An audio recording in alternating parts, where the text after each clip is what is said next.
so I'm doing a quick video while I'm out in the woods, very unexpectedly, but I keep meaning to do a video on jewelweed and I keep not doing it every year. So obviously I'm in a really good patch of it. It is everywhere. It's on all these hillsides, which means this is a very watery, wet, shady area where it's thriving.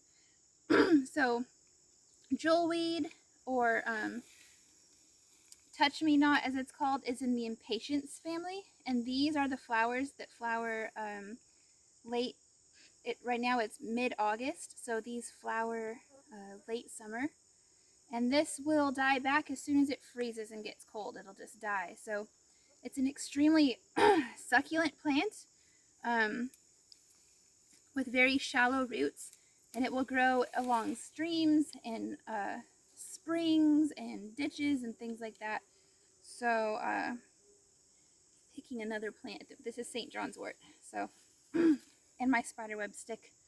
Forgetting spiderwebs. The stuff we've been through today. We are standing right where we just saw a bunch of bears, and we scooched them off with our hoops and our hollers to be able to come get the St. John's wort. So what you do, so why use this? First of all, this is like the antidote, the famous antidote for watching for bears. Poison ivy. There it is. Poison ivy. Little on edge right now, but I'm not letting one more summer pass without me doing this video. So what you do is you just crumble it up like this, crunch it, crunch it, crunch it, crunch it, and eventually it starts to feel very slippery, mucilaginous, like aloe does, and all of the plant medicine gets released out the plant walls of the aerial parts, which is everything above ground, so not the roots, but the flowers, the leaves, and the stems all contain very mucilaginous properties, slimy properties, that feel a lot like aloe, very slippery. So if you had poison ivy or stinging nettle rash or anything like that, poison sumac, you would, are you okay? You would rub this. You would rub this on the affected area several times a day if you have it fresh like this.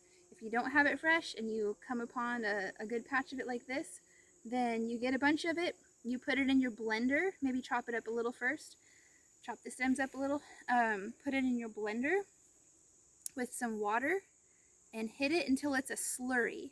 And then you can use it to put it in ice cubes, and then get your ice cubes, pop them out, and just store them in a Ziploc bag and mark them jewelweed ice cubes.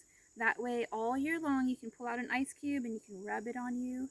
Another way to use this is infusing it into a witch hazel and making almost like a tincture. So get a bunch of chopped up plant, fresh, don't ever let it dry, and put this into a, almost like you would a tincture. Look how orange that's turning. So that's a good sign that this is very medicinally active. This is a good time to harvest. So you would soak it in the witch hazel for about 4 to 6 weeks. Using my tincture method, I have a video on that.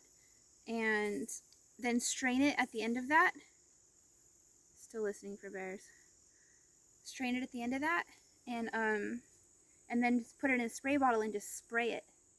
So the best way is to, if you have poison ivy, use Dawn dish soap or something that cuts through grease and buff that area and wash it with cold water. Do it again at least 3 times, up to like 7 times if it's really bad. That will remove the surface oil that you don't want spreading, and then go ahead and spray that or treat it with jewelweed. Also, you can infuse it into an oil to use in as a base for a soap, a jewelweed soap. We sell that in the shops here in Gatlinburg. And you can also make salve, jewelweed salve with that. So I am definitely going to be harvesting this. So it's also called touch-me-not. I'm trying to find a seed pod. Let's see. A seed pod that's mature.